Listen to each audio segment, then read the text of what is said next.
السلام علیکم ناظرین، میں ہوں ڈاکٹر مسعود پرویز۔ آج کا ٹاپک 2 حصوں پہ مشتمل ہے، جس میں پہلے حصے میں سوچ بچار کرنا اور اس پہ عمل کرنا درکار ہے۔ آج کا یہ ٹاپک جو ہے، جو میں آج آپ سے ڈسکس کرنے لگا ہوں، یہ انتہائی اہم ٹاپک ہے اور ہمارے اداروں کے لیے اور ہمارے عوام کے لیے اور پڑھے لکھے لوگوں کے لیے ہے کہ وہ کیا کر رہے ہیں۔ یہ ٹاپک بیسکلی الیکٹرانکس سے ریلیٹڈ ہے۔ میں جب کوئی میٹرک اور ایف ایس سی میں تھا تو ان دنوں رواج تھا صحن میں سونے کا، اور ہم سویا کرتے تھے، اور ان دنوں آپ کو پتہ ہے کہ تھنڈر سٹارم بہت زیادہ ہوتے تھے، پورا 15 دن بارش ہوتی رہتی تھی، اور بجلی کڑکنا اور بجلی کا زمین پہ گرنا، آسمانی بجلی کا، یہ عام سی بات تھی۔ اب تو وہ ظاہر چینج ہو گیا موسم۔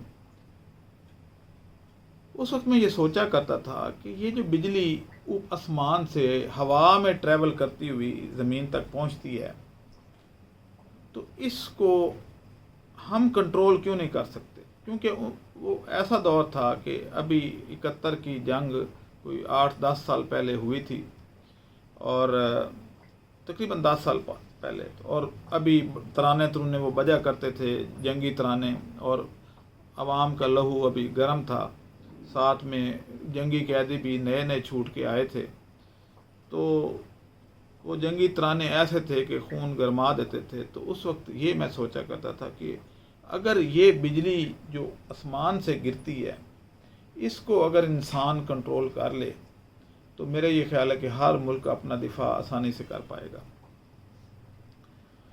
اب بجلی کیسے گرتی ہے کہ وہ ہوا سے ٹریول کرتی ہوئی ایک جگہ پہ جا کے سٹرائک کرتی ہے اور اس پورے ایریے کو جلا دیتی ہے ود ان اے سیکنڈ۔ اگر ہم اس کو کنٹرول کر لیں اور ایک ڈیوائس ایسا بنا لیں جیسے کہ ڈش انٹینا ہے، کہ اس کو کنسنٹریٹ کر کے کسی ایک پوائنٹ پہ اس کو تھرو کریں، تو اس جگہ پہ بھی یہی ایکشن ہوگا کہ وہ جگہ جل جائے گی، تباہ ہو جائے گی۔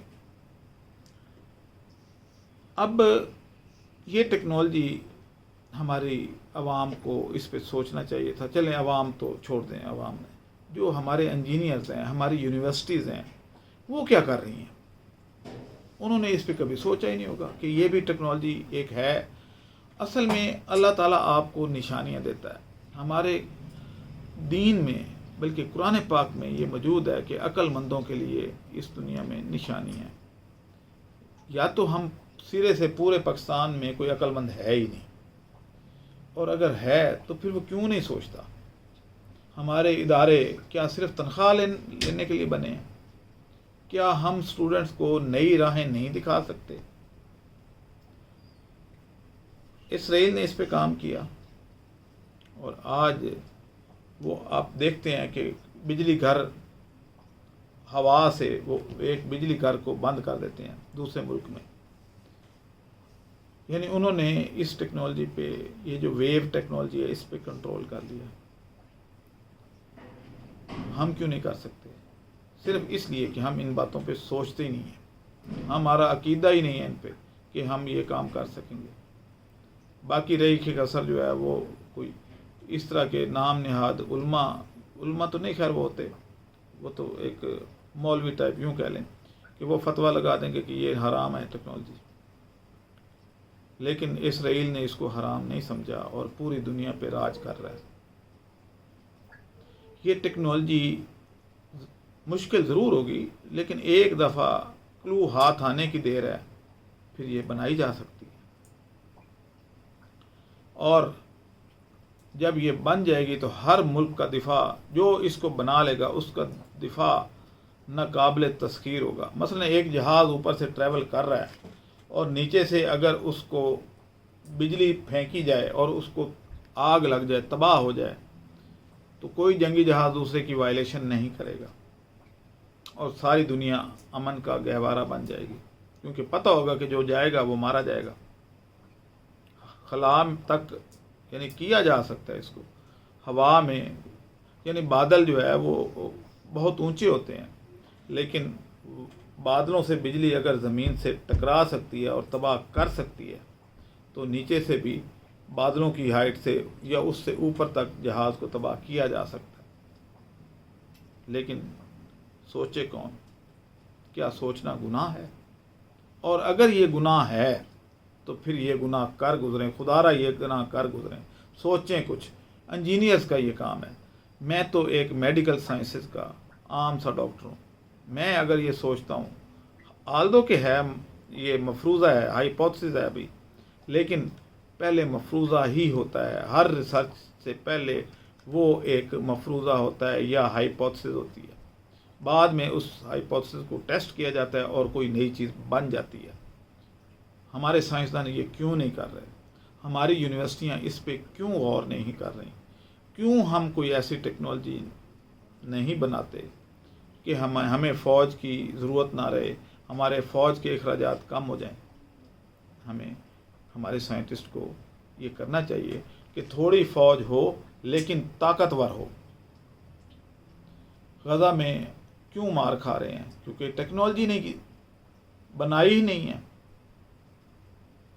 اسرائیل نے ٹیکنالوجی بنا لی، یعنی اتنے زیادہ عرب ممالک، مسلمان ممالک مل کے بھی اس کو نہیں ہرا سکتے صرف ٹیکنالوجی کی وجہ سے. میرے بھائی اس پہ سوچیں اور ہمارے ادارے اس پہ سوچیں اور آج ہی سر جوڑ کے بیٹھیں تو یہ کام ہو جائے گا.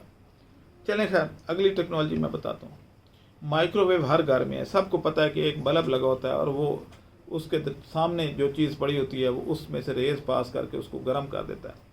کیا اس ٹیکنالوجی کو، یعنی چھوٹی ٹیکنالوجی موجود ہے، کیا بڑا نہیں کیا جا سکتا کہ فوکس کریں اور اگر کوئی دشمن کا اٹیک کرنے کا ارادہ ہے، وہ آپ کی سرحد کی طرف بڑھ رہا ہے، تو اس کو اوپر یہ مائکرو ویو نہیں گرائے جا سکتے؟ ہو سکتا ہے میں غلط ہوں، ہو سکتا ہے، لیکن سوچ تو رکھتا ہوں. اور پہلے سوچ رکھی جاتی ہے تو کچھ نہ کچھ بنتا ہے. جب سوچنا ہی نہیں ہے تو ٹیکنالوجی کیسے بنے گی؟ آج سوچیں گے تو کل ٹیکنالوجی ڈیولپ کر پائیں گے. چلیں خیر، اب میں اس کے دوسرے پارٹ پہ آتا ہوں. وہ پارٹ کیا ہے کہ یہ عام صاحب مجھے سوالات بہت آ رہے تھے کہ NPK کھاد جو آپ نے کیسٹر بین سے بنائی ہے وہ زیادہ مفید ہے یا ورمی کمپوسٹ؟ تو میرے بھائیو، ورمی کمپوسٹ میں بہت کم نائٹروجن ہوتی ہے. فائدہ مند ضرور ہے لیکن وہ ہے اس کا آرگینک میٹر جس کی وجہ سے فصل زیادہ ہوتی ہے. ایک گوبر میں فرض کرو، میں مثال دوں، ویسے تو اس میں 0.3% بھی نائٹروجن نہیں ہوتی، لیکن اگر ایک گوبر میں کہتا ہوں 0.3% بھی نائٹروجن ہو تو آدھی تو جانور نے اپنے جسم کا حصہ بنا لیا یا دودھ میں پروٹین چلی گئی، باقی کتنی رہ گئی؟ 0.15% جو اس گوبر میں نکلی. اب اس گوبر میں جو پروٹین ہے اس کو ورم نے کھانا ہے اور اپنا گوشت بنا لینا، تو پروٹین بڑی یا کم ہوئی؟ ورم تو آپ نکال لیتے ہیں جب آپ ورمی کمپوسٹ ڈالتے ہیں. فرض کریں کہ ایک ڈبے میں موجود ہے، فرض کریں کہ اس میں دکھاتا ہوں، اگر اس بوتل میں گوبر بھری جائے اور اس میں ورم چھوڑ دی جائے تو کیا باہر سے کوئی چیز جا رہی ہے؟ نہیں جا رہی نا. تو اندر کی کمپوزیشن بڑھ نہیں سکتی. لوگوں کا یہ کنسیپٹ ہے یا یہ ماننا ہے کہ ورم ڈالنے سے پروٹین بڑھ جاتی ہے. کیسے؟ زمین سے وہ لے نہیں سکتا، ہوا سے وہ لے سکتا نہیں ہے، کیونکہ ورم میں ایسی کوئی خاصیت نہیں ہے کہ وہ ہوا سے نائٹروجن لے کے تو اس کو اپنے باڈی کا حصہ بنا لے یا وہ اندر انڈیوسڈ کر دے. وہ گوبر کو ڈائجسٹ کرتا ہے صرف، بس. نہ وہ اس کی کمپوزیشن کو، یعنی ایلیمنٹ کو بڑھا سکتا ہے، نہ کم کر سکتا ہے. کم کر سکتا ہے کہ اپنی باڈی کا حصہ بنا لے، اور ورم آپ علیحدہ بیچ دیں تو باقی کیا رہ جائے گا؟ صرف آرگینک میٹر. اب آ جائیں جی، ارینڈ کیا کرتا ہے؟ ارینڈ میں نیچرلی 6.55% نائٹروجن موجود ہے اور فاسفورس 2.55%، پوٹاش 1.21%، یعنی تینوں کھادیں جو ضروری ہیں پودے کے لیے وہ موجود ہیں. اس کھاد کا مقابلہ اور کوئی کھاد نہیں کر سکتی. وہاں پہ آپ کو یوریا ڈالنا پڑتا ہے، پھر فاسفورس کھاد یعنی DAP، پھر پوٹاش،